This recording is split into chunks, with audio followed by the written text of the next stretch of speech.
Bonjour Guillaume, bonjour Anouar. Bonjour. Donc vous Bonjour. travaillez tous les deux chez Wigwam, vous vous occupez en général de l'architecture des applications et aujourd'hui lors du Weekday 2010, vous êtes intervenu lors d'une session pour nous parler d'architecture et d'industrialisation des applications.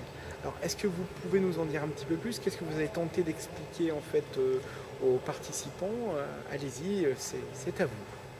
Donc effectivement, nous avons participé en fait à une session sur l'industrialisation des développements et Guillaume et moi-même, on a voulu en fait mettre le focus sur, avant de se lancer dans cette phase d'architecture autour de TFS, c'était de sensibiliser les gens sur la démarche à entreprendre pour arriver à cette finalité en fait d'industrialiser l'ensemble des développements.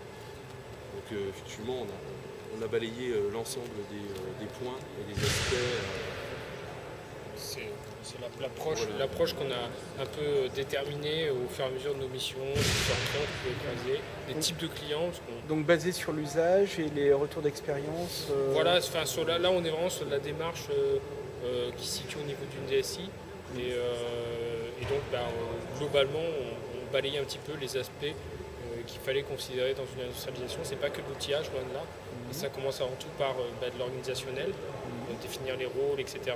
Puis ensuite tout ce qui va être gestion du cycle de vie des projets, des applications.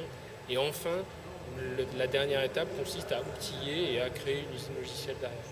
Et donc ça, c'était toute notre première partie de session qui parlait vraiment de cette approche et du retour au final qu'on avait. Et ensuite, on a parlé un petit peu de technique.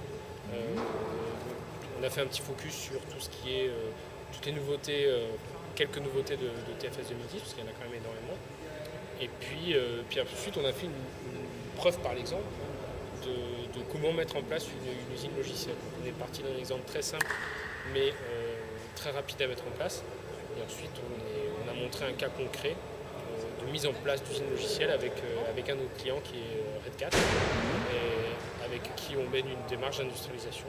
Et donc on a montré le fruit de notre travail avec un des intervenants de Red 4. Alors pour les DSI qui ne seraient pas au fait justement de tout ça, l'industrialisation c'est quoi? C'est des process qui sont normés, tracés, comment ça se passe? Est-ce qu'il y a des gestions de version, du cycle de vie? En fait, on intègre dans ce process-là, on intègre en fait il y a un début et il y a une fin, il y a toute une chaîne, on va dire, sur l'industrialisation. Elle commence directement sur la prise du besoin jusqu'à la livraison et au-delà de tout ça, pendant toute la durée de vie, on va dire, d'une application.